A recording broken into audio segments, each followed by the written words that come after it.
All righty. Good morning, everyone. Happy early Sunday morning.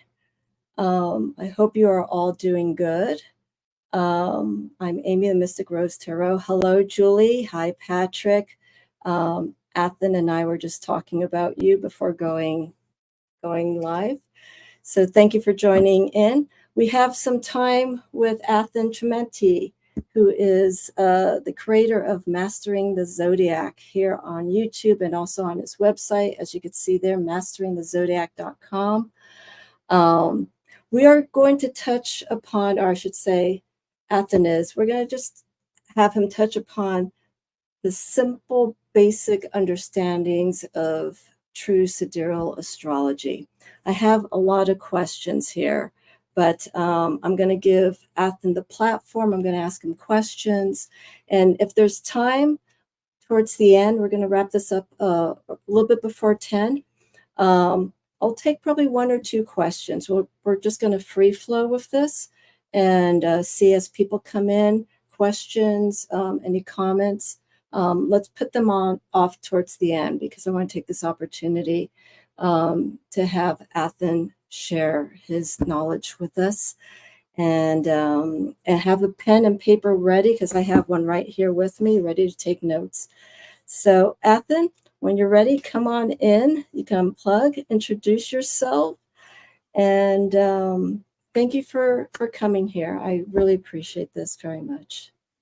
Yeah, thank you so much, Amy. It's great to be here. Thank you. So yeah, I'm Athen Chimenti. I do true sidereal astrology, which we'll get into what that is. But basically looking at the sky as it is, using the actual size of the constellations as they are, and taking that and using that in astrology. My website's masteringthezodiac.com. I do courses, I have reports, all kinds of educational videos and things like that. And yeah, my purpose is to spread the word about true sidereal as much as possible and do education on what it is, how to use it, and how it can help your life. Okay. It's how old is sidereal? Is it around the same time of tropical?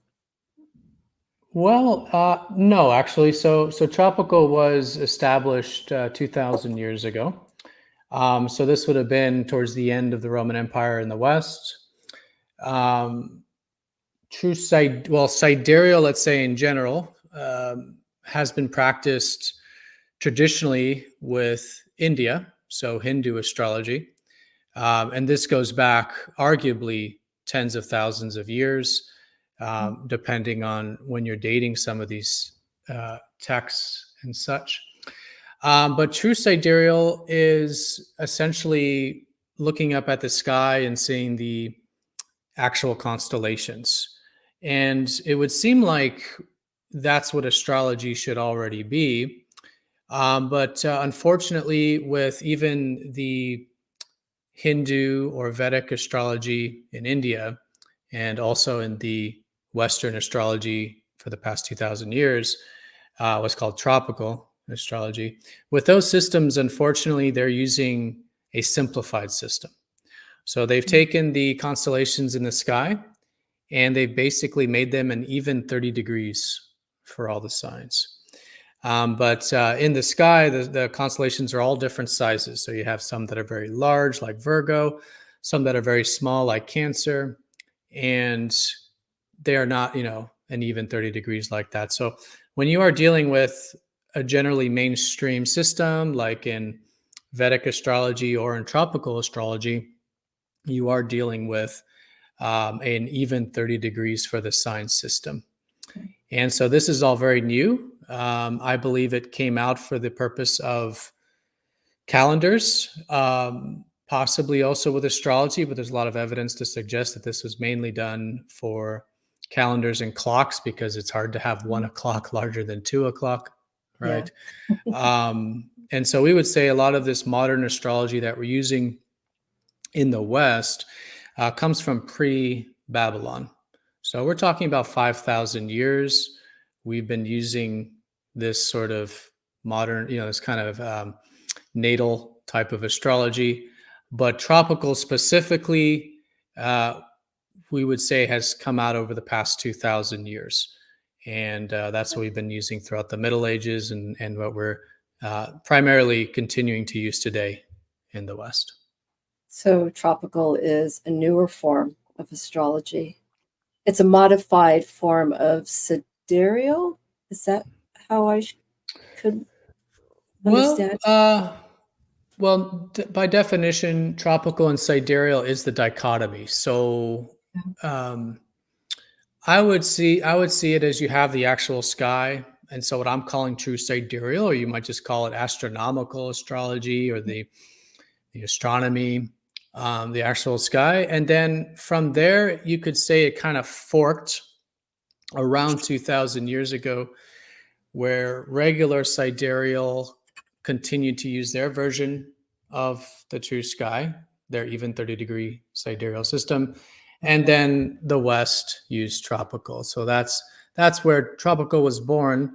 But you can also see there's a split between the East and the West, because right now the primary astrology in the East is sidereal, and the Yeah. primary in the West is the tropical. Okay.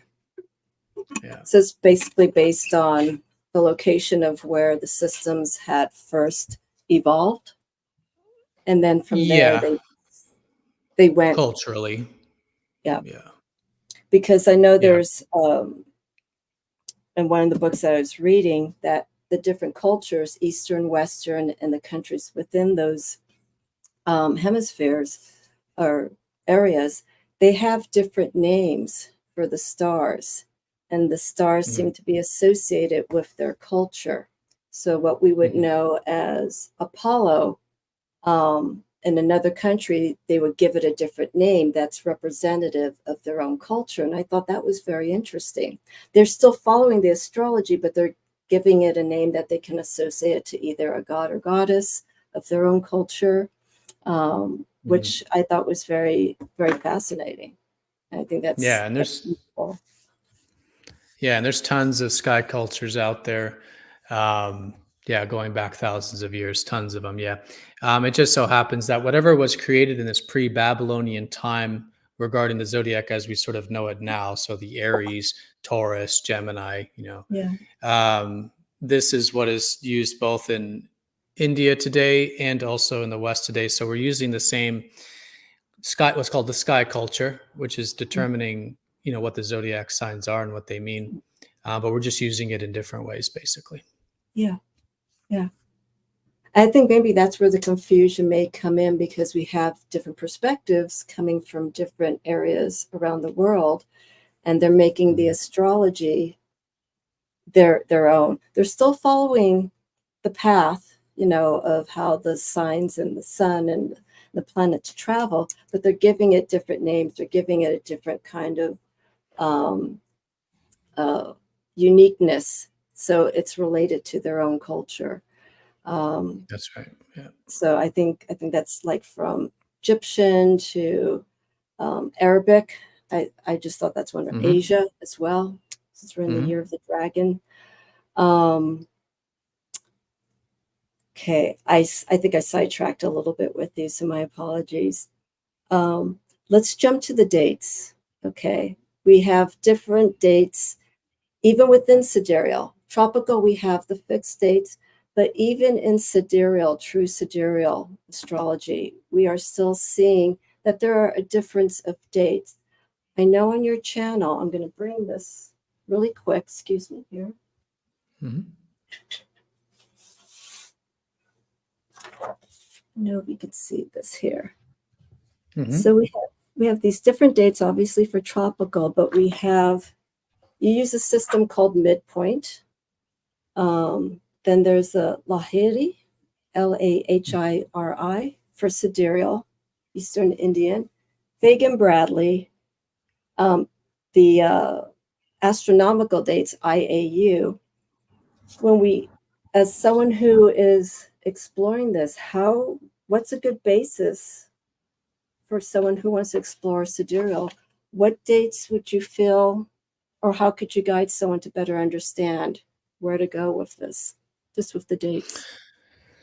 Yeah. So for this, I think it's good to get to the roots of exactly what is the difference between tropical and sidereal. Okay. So sidereal is this reference of, or it's this definition of referencing the stars. Tropical is referencing the seasons. An easy way to think about this is that sidereal uses the visible sky and tropical uses the seasons in order to determine the signs. Mhm. So that's why, for those that are familiar with Western astrology, your sun sign dates, it stays fixed every year and it's fixed to the seasons. So, right when you get to the spring equinox, you're starting Aries, and so it stays consistent like that Right. um, with the season. So, basically, what happened 2000 years ago is we had the visible sky. And at the time, the visible sky was linked up with the seasons. So, in other words, Aries was where the sun was at the Mhm. beginning of spring. So, it was tropical. The difference we have today is that there's this very slow movement of the stars. It's actually the sun. So, it's where we're at in reference to everything. So, the sun doesn't actually return to the same spot every year. Mhm. So, in other words, what was 2000 years ago a sun in Aries during spring is now a sun in Pisces.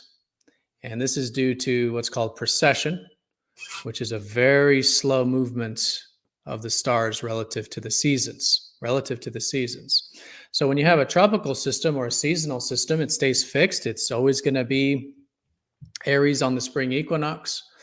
Whereas with sidereal, it's slowly moving. And over 2000 years, it makes a very large difference because now we have almost a full sign difference between regular sidereal and tropical, and up to a 2 sign difference between true sidereal and tropical. So, very simply, tropical is a seasonal system. The whole system is set up around the seasons. And with sidereal, it references the stars. Okay. Mhm. So, with that basis, when you have your sun sign dates, okay, you have sidereal, which is where the sun actually is, if it's true sidereal, which is what I practice, which is the actual size. But if you were to, again, even use regular sidereal and just make the constellations an even 30 degrees, it's safe to say that with sidereal, it's where the sun actually is in the sky. That's its intention. At that moment. Yeah, Okay. whatever the date is. Right. Okay. Whereas tropical, unfortunately, is at this point completely removed from the sky. Okay. Hmm. So when someone says that their sun is in Cancer in tropical and mainstream Western, the truth is that their sun's actually in Gemini. Okay. So what's happening is that they're a sun in Cancer in a seasonal system. So when it gets to that time of the season, Mhm. we started the season on Aries. So if the whole season start with the Zodiac, so we go into the spring equinox, it's Aries, and then it goes into Cancer eventually, going into the summer. It means you're born in that, And early that summertime. I think that's one way when I do my readings and I bring in astrology, Western versus sidereal, um, how I can better classify the difference is probably saying that you are a seasonal Cancer, but you're actually a sidereal Gemini. And just so that they know that this is relating to tropical and sidereal is relating to sidereal, I've been trying to figure out what are some of the words, what are some of the key words that I can explain. And you just helped me by saying the seasons. If I say you're seasonal or tropical, I guess maybe it would be the same, but I think seasonal would be more related because then they know, oh, Cancer, I was born in the summer, but sidereally, constellation-wise, you're Gemini. But also too, Athen, it does vary on the date because you can actually still be a sidereal Cancer and tropical Cancer because that's where I am. I'm not Cancer, but I do have a sign that is in both. And maybe you could just lightly touch upon that. How can you be a sign in both systems? Mhm. That's because we haven't precessed. So precession hasn't moved enough in the past 2,000 years to be the next sign yet. Okay. Okay, so it's at about 24 degrees if you use an even 30-degree sidereal. So if you're comparing, let's say, Vedic astrology with Western astrology, it's about 24-degree difference. Okay. Now, obviously, with true sidereal, it's much different because the sizes aren't 30 degrees. So we have some constellations that are very large. And so there still can be up to 2 signs difference there. But if you're using the same 30-degree system, it's about 24-degree difference. And in 72 years from now, so this is how slow precession is. So in 72 years from now, it'll move 1 more degree. So it'll be 25-degree difference. In another 72 years, it'll be 26-degree difference until time continues to move, and then we will be 1 sign, 2 sign, 3 sign difference between the systems. That's amazing. Wow.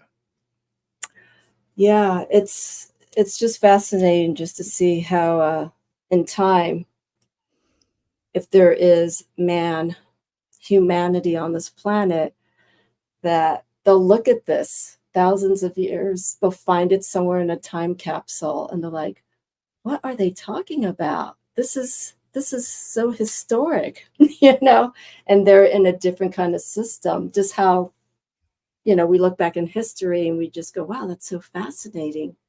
How did they ever get through that, And this is totally. We go with the changes, we go with everything. So I feel it's really important to understand the 2 sides if you do practice astrology, to just be open to it. It doesn't mean that you have to follow the sidereal aspect of your sign. If you feel that you are truly maybe more related to a Western sign that you're born in, then by all means do it. It's totally up to you. Just to kind of say one thing on that. It's just a different perspective of the same thing. So, tropical astrology is a seasonal system, but that doesn't take away from the accuracy or the validity of it, right? In astrology, we cast charts of charts all the time. We have progressed charts, right?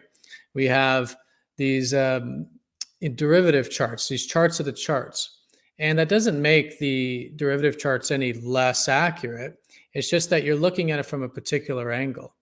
So whereas we might say sidereal is the astronomical location or the visible location, which might mean maybe more, those that are into sidereal or true sidereal might say it's more on a soul level or spiritual level. Well, tropical is on a seasonal level. So there you're looking at the individual from the perspective of what is the more physical part of the self. If you think about the seasons, right? And you think about this sort of continuous movement of the earth around the sun and this sort of more karmic self, if you will, this embodied self, the more physical or 3D self in that sense. So all these systems you can use for different purposes, and it just depends on what that purpose is, and tropical is no different from that. You can technically use both, because one is the exterior form, like you were saying, the tropical, and then I know with Vedic, I believe Vedic astrology works with your moon sign. It's either moon or rising. Well, we all do. I mean, in the West and the East, we use, the moon and the ascendant. That's just that the East preferences more of the moon, and the West preferences more of the sun, and that just goes to, again, the culture. So being Eastern is more yin culture, and the West is more yang culture. So there's a lot of nuances and differences there. But they're actually very similar. So sidereal and tropical, like I was talking to you earlier, are the same. About 2/3 of it is the same. The only thing that really changes between tropical and sidereal are just the signs. But those of you who know astrology, that there's also houses, there's also aspects, there's also rulerships, and all these different ways of using that information. So the systems are actually very different. The only difference is, they're very similar, excuse me. The only difference is that we're using different sign locations. Like, we're just using different signs. It's the same signs and same interpretations. And Aries is an Aries in both systems for the most part. Yeah. But like we've identified, it's just the signs that change So between. just the size of the constellation of a particular sign, like you're saying, I think you said Virgo is the largest because it carries over, I think, through October. Is that correct? That's right. Yeah, it Yeah. encapsulates the whole month of October. It's from September 15th until November 3rd for sun Okay. signs. Yeah. Let's touch upon that. How would we associate an energy of Virgo? It's still Virgo, but it's because of the larger constellation. Would we feel any shifts for anyone who is a Virgo in relation to certain characteristics because it's a larger sign? Well, no, the qualities would be the same. So we would still attribute the same qualities to the individual. You could look at it from a collective level and say that there's more Virgos on the planet, and that Virgo would be something that's more needed in society. Virgo is a good example because it deals with, the more of the worker, the facilitator, the person who's fixing and improving things and does the work. Basically, it's Mm-hmm. Virgo is the constellation of the maiden holding the wheat, the wheat, and it's very symbolic for like farming and the Mm-hmm. agriculture and the Agriculture. worker. Hmm. So it does show that certain aspects of society are encompassing more sun signs, or just more signs in general, because it applies to all the signs. Whereas something like Cancer is much smaller, and Cancer is the protector. So maybe in a societal sense, we have less maybe security guards or protectors or nurturers and caretakers versus the worker. You know what I mean? So you can see it from a collective standpoint, that it is very interesting, that there's certain signs that are more prominent in the world than Yeah. others. Yeah. I think in Western astrology, there's not a lot of Sagittarius, but I guess that's a given. I was reading somewhere that a That would majority yeah of the signs, that would I have don't to know. do with again the seasons. So that's saying that there's more births during certain times of the year. Yeah, you have to go back 9 months and see what was going on because Right. I was created during the summer months, so I'm a spring baby. So, but I don't meet too many of my signs. It's kind of rare that I Hmm. come across my sun sign. A lot of them. Um, okay, I'm keeping track of the time. This one will be for you, Julie. Okay. Julie Kusio Watts is working on a project, and I want you to basically simplistically touch upon. You ready for this, Athen? Mm-hmm.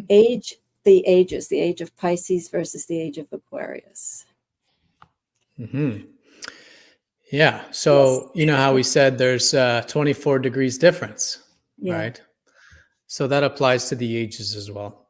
Yeah. So we're technically in the age of Pisces. Okay. So that means, so this is all going by how you define the age. So we're using the definition of wherever the sun is during the spring equinox. Okay. So there's different ways of calculating ages. Like again, even in the East with the Vedics, they have their own ages. Okay. But in this Western sense of the age, they define it as where the sun is during the spring equinox. So the sun's in Pisces right now during the spring equinox. Now I understand why they would say it's Aquarius, because if you look at how far we've processed, not from mainstream sidereal Aries, but from true sidereal Aries, which is actually further, more than 24 degrees. As I was saying, it's up to 2 signs right now. Okay, so it's processed more between true sidereal, and if you take that amount, we're more than 30 degrees of precession. So remember how we were saying it's only 24 for mainstream Right. sidereal, but with true sidereal, it's more than 30. And what happened is when it was 30, it was during the the industrial age, so the industrial revolution. So in the late 1800s, going into the early 1900s. And what's significant about this is if you do use a 30 degrees, then that would mean that the sun would be in Aquarius during the spring equinox if you're using the 30 degrees. Now we're using the actual size, which means it's still in Pisces. But if you were using the actual 30 degrees, the sidereal sun would be in Aquarius. It's shorter, right? Yeah. So I do find a lot of accuracy in it because there's houses. And like I was saying, I do use 30-degree houses. And so in that sense, we're like in the 11th house right now in the age, which started again in the Industrial Revolution. And so I do see the validity of the age of Aquarius interpretation. But if you go by where things are visually, we're in the age of Pisces. And we've been in the age of Pisces for the past 2,000 years. And we will continue to be here for about another 700 years. In Pisces. Okay, just to put things into perspective. But again, I do believe we're in the 11th house, which is where we're seeing a lot of the technology and innovation and collective stuff since the late 1800s. So just to differentiate that, a house is more of what we're doing. Yes. And a sign is more of how we're doing it. And that's how we read it in a chart. The house that a planet is in, like the house that your sun's in, shows more of what you're focused on, the what you're focused on, whereas the sign is more of how you're focused on it. So Cancer is more in a protective way, right? Or Pisces is a more receptive way. So we are in the area of the Aquarius, the 11th house, but we're still dealing with the qualities of Pisces, which is receptivity, compassion, acceptance, all these more receptive qualities that Pisces has been helping us develop basically in the West, basically since Christ. Just to give it a sort of date, it was during that time of Christ. When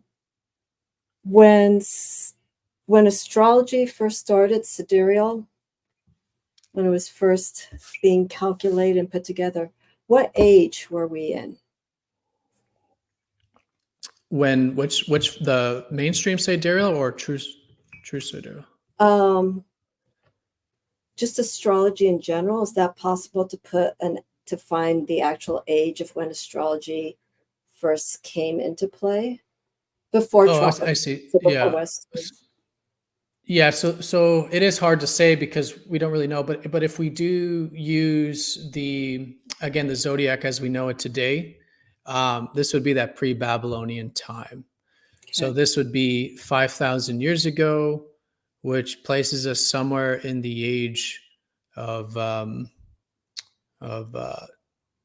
Gemini, in the age of Gemini, which would make sense because Gemini would be the age where we start to develop language and we start to develop these calendars and stuff like this, because that's what Gemini represents. Yeah. So it was likely, in terms of astrology being a language, like how we have it all structured and stuff, I would say it came out of the age of Gemini, which is pre-Babylonian times, roughly 5,000 years ago or before that, maybe even. Yeah. Okay. It's just good, just so we could get a basis of them. Went from Gemini, Cancer, went through all these signs. So we're at the end. We're at the end of the constellation. I know we still have 700 years more, but we're heading towards the tail end. Well, if I may, no, because we're going backwards. That's right. We're going backwards.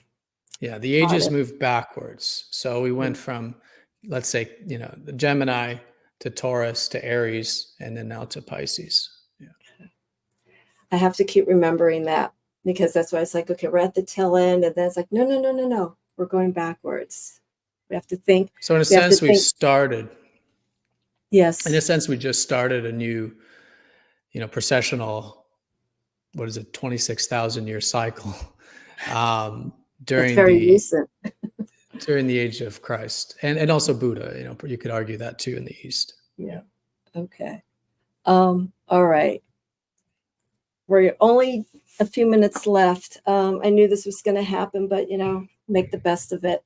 I want to be fair, so if you have questions, please put them in caps, so that I can post it, and then Athen can see it. But I'm just going to share some comments here. This is Patrick of the Living Wheel. You can see this, right, Athen? Mm-hmm. Okay. So just a few comments if you want to quickly elaborate on that, and then I will post one or two questions. Yeah, so I think what Patrick's getting at is I would agree that it'd be more efficient and more clear if maybe instead of the word tropical, we did maybe use the word season or a season, like the summer when we're talking about it. Could create clarity, because tropical is quite technical. Not everyone knows what that would mean. Or if we just say someone's Cancer, we could give additional information and say it's seasonal. So he's talking about when we're comparing sidereal and tropical. So yeah, so sidereal I think is where everything is. It's visually. You could add that to sidereal as well, as say you're visually a Cancer, or the sun was in Cancer astronomically or whatever. And then when you're using tropical, maybe emphasize the fact that you're born during the season of Cancer, Correct. so in the summer. For Yeah. example. Yeah. Thank you, Patrick. Some comments here quick from Julie. Let's see, you can read that. The observable, right. Okay. So Julie brings up a really good point, which is I was saying how the definition of an age is where the sun is during the spring equinox. There's also the possibility that the way that the ages were meant to be defined is the constellation that's visible before the sun. So, in other words, if you are standing there at the spring equinox and you look at, the sun rising, let's say the sun hasn't risen yet, so the sun is rising. What is the constellation that you see above the eastern horizon before the sun rises during the spring equinox? And if you take that definition, then we would be in the age of Aquarius. So because you would see Aquarius rising before Pisces, where the sun is, right? So there are, so there are two ways of seeing or defining what age we're in. I personally do prefer where the sun actually is, because you can pinpoint it. When you start to deal with the visual, what are you actually seeing? It does get a bit debatable, because you could even possibly debate that it's not Aquarius, but it's possibly even Capricorn. And so it becomes very gray in terms of where do you actually start? What is actually, so if you take the visual, stars, then where do you actually start the equinox? But it's very valid, and I think it's a very good point. And maybe that is how it's supposed to be interpreted, is the sign before the sun, basically. So whatever's rising before the sun during the spring equinox, which would be Aquarius. Yeah. Okay. This is Julie's other comment, because Julie focuses on the Egyptian influence, and right, she has the heliacal. Yeah, with the heliacal rising. No, I totally understand, Julie. Yep. So it could very well be that we're supposed to be using a heliacal system for the ages. Yes. There's not really a right answer. There really isn't a set answer. And there you go. And so it's one of these things, especially for me, coming from a background where everything needs to have a set answer. We have set dates. We have a certain way that things need to be done. And now exploring the sidereal, where there is this flexibility with the dates, depending on the systems that you're working with, like this. I'm still a little unclear though for these dates, especially just for me, like where should I work from? Because me personally, I feel I need a foundation to start with, and having all these different options, they're all appealing with, we got the tropical here. I just don't know where I could start with dates. So I Yeah. don't know if you Yeah. clarify that very quickly. Yeah. And that's because of the nature of sidereal, being that there's no definitive start. So with tropical, it's the spring equinox, and that's Mhm. verifiable. You can reference it, it's very scientific. But with sidereal is okay, well, where do you actually start Aries? Right? If Mhm. it's not based on a seasonal thing, then it's Yeah. it's visual. So if it's visual and you're looking at these stars and there's gaps between constellations, so for example, there's a very large, well, not very large, but a relatively large gap between Pisces and Aries. So where do you start? Where do you start Aries? So Oh, so, I use okay. so I use the midpoint system, which uses the halfway points between the last star of Pisces and the first star of Aries. I can see it. Yeah, the midpoint. Yeah, that's on the website as well for those that want to reference it. But the midpoint between the constellations, and that's not meant to be a hard and fast rule. That's just a visual representation. So with my system, it's important that if you're within 2 or 3 degrees, or in this case, 2 or 3 days from another sign, you should consider yourself a blend of both signs, because that means that the sun was in between Yeah. those constellations, right? So I understand that we want these very clear, definitive things, much like the way I want it with the seasons. Mhm. But if we go by the visual, that's why you have so many different sidereal systems, because there's theoretically an infinite number of ways of defining where the Okay. beginning of Aries is. And in fact, Okay. most sidereal systems don't start Aries in Aries, or near Aries for that matter. Most sidereal systems actually started in Pisces, inside the constellation. And why would they do that? It's because Pisces is a very large constellation and Aries is very small. So if you want to make everything an even 30 degrees, you have to start your zodiac inside Pisces, right? And then go from So there. and go from there, and then where in Pisces and all this. So that's why there's so many different sidereal systems, and why you only have one tropical system. But Mhm. yeah, if you want to use the way I like to do it is just keep it simple and just use a planetarium. So I do have a planetarium on the website, again, masteringthezodiac.com. You type in your birthday and you can see it visually. You see it visually. So I like to use Stellarium as well. There's these Yes. apps on your phone you can use, and it makes it very simple. Just type in whatever date you want to look at today or whatever, or your birth date, and see visually where everything is. And that's why I use the midpoint system, because in my opinion, approximates that very well, using the Okay. halfway points between constellations. Yeah. Okay. There's Yeah. Stellarium right there. I was looking at it last night, and I have to look at it. I think I may have to upgrade. It did show me my chart, but now I can't find it. But that's something that I'll explore.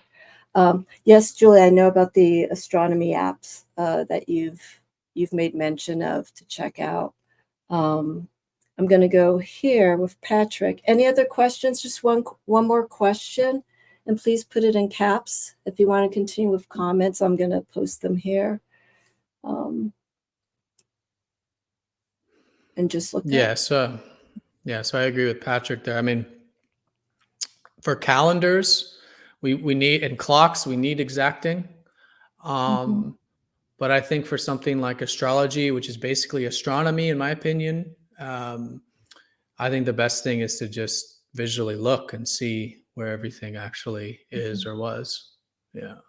And the only way you can do that is with these apps to fully understand, because then you'll see. Or you can, no, like I said, or you can use the dates. That's why I came up with these dates. So Okay. you can use those dates, because that's using the visual, like I said, with the midpoints. And then on Okay. the website, I have, you just type it in and you can see it visually there too. But yeah, but that's just the unfortunate situation, is that in modern society, we're so far removed from the sky.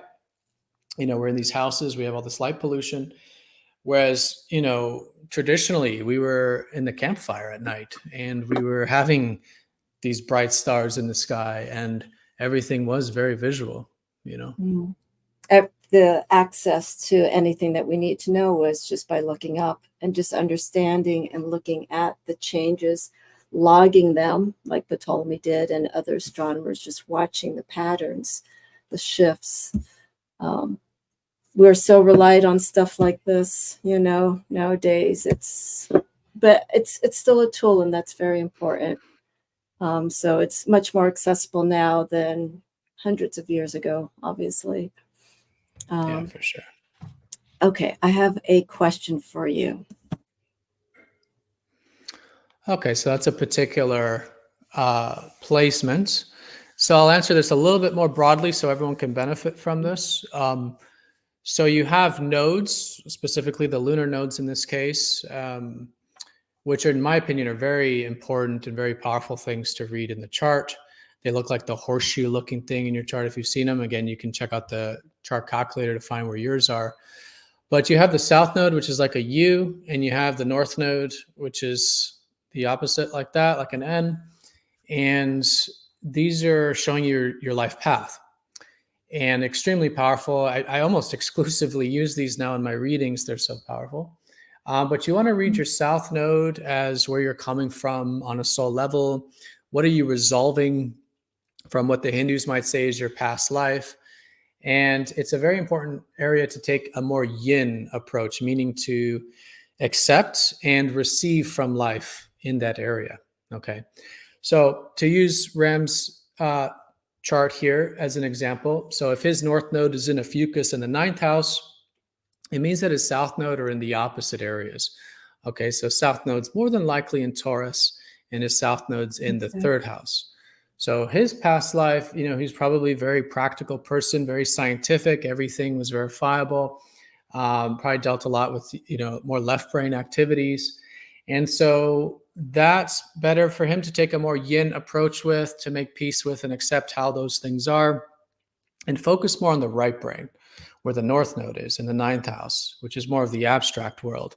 So things like spirituality and astrology. It's great to see that you're here, Ram. I mean, that's perfect for your north node. So all these things that deal with the more abstract world, theoretical, philosophy, spiritual, and even things like travel and adventure, basically to expand your horizon. So the north node is what we're supposed to be moving into, supposed to be challenging ourselves with. It's what was not as emphasized in the past life, which we need to grow and develop. And it's very powerful if you do implement your nodes in this way, putting a yin to your south node and a yang to your north node. It really does bring more fulfillment and more health to our lives. So yeah, Ram, just continue to expand your horizons. With a fucus, I would say, of course, diving deep to do that. Things like healing, psychology, your own inner world, human behavior, research, all of that, in order to expand your horizons and in order to also share your perspectives with others, whether it's through publishing or teaching or however you might do that. So so it's a great area to focus on while making peace with how things are in the 3rd house with Taurus in the more practical world for you. So a fucus shares not the same placement, but it's because it's between Scorpio and Sagittarius. Its opposing sign would be Taurus. Well, yeah. So technically, not technically, but the space right in between Taurus and Gemini is Orion. So I don't cover it because Orion doesn't actually cross through the ecliptic, and so when the sun and the main planets pass over there, they don't actually cross Orion. But when you're dealing with the fucus energy, I think it's good to see that Orion is the opposite. And Orion is just like you would think is the combination of Taurus and Gemini. So Taurus is the resourceful, self-reliant, more nature-based human. And Gemini is the very practical, rational mind, like I said, left brain, rational communication, things like this. And so Orion's the hunter. And so it's the more physical self. And so for Ram, I would say that he's coming from, again, the more practical or physical, the hunter, right? The one that has to go and pursue and get things in life in the physical world, in the material world. It's a very material world. But he's growing in the Ophiuchus. So Ophiuchus is the spiritual, let's say the spiritual human, which would combine the energies of, let's say, Scorpio and Sagittarius, if you will. But this is more about what is important on a deeper level, what is more important on, again, the ninth house level, like spiritual level, more of that abstract world there. So Okay. there is a polarity there, Orion and a Fucus, Okay. which is very interesting. So Fucus would take the energy of Orion, and because it goes in between these two signs of Taurus and Gemini. Well, that they're opposites. So you know how we have those opposites, right? So let's say that Pisces and Virgo are opposites, right? So they're opposite. Yeah. And so they're basically the same energy, just expressed in a different way. Okay. So both, Pisces and Virgo are about, let's say, personal development and health, whether it's spiritual health or physical health. And Pisces is going to express that more in the spiritual way, and Virgo is going to express that more in the physical way. So it's the exact same thing when we're dealing with any polarity, in this case, a Fucus and Orion. And so Orion is the more physical side to this human archetype, let's say, the hunter. And then a Fucus, I'm sorry if I meant Orion there. So Orion's the more physical self, whereas a Fucus is the more spiritual embodiment of the human experience. Okay. Yeah. Because I forgot, we're keeping in mind of the nodes where one is external and one is dealing with the inner self, the energy that's going on within. Well, that idea of opposition applies no matter what. So you can, like, if you're a sun in Pisces, it's good to develop like your Virgo, because that's going to balance you out. You know what I mean? Correct. Yeah. But you're right. Whenever we're dealing with the nodes, we're always dealing with opposites. We're always dealing with these opposites, because the north and south nodes are completely opposite each other. So they're going to always be in opposite signs or houses, depending on the system you're using. I think that's good that you are emphasizing the nodes when you do your readings, because that just creates a more deeper dimension to your actual astrology reading. It's like, but really focus on the nodes here. This is where your destiny, this is where you came from, this is where you could be going, this is the work that you need to do, this could be the outcome that comes from it. So I think it's really important to emphasize that. Look at your nodes, everyone. If you have a chart, pay attention to that, because that will probably give you more or less the insight of where you need to go. What's your potential. That's my take on it. For sure. Okay.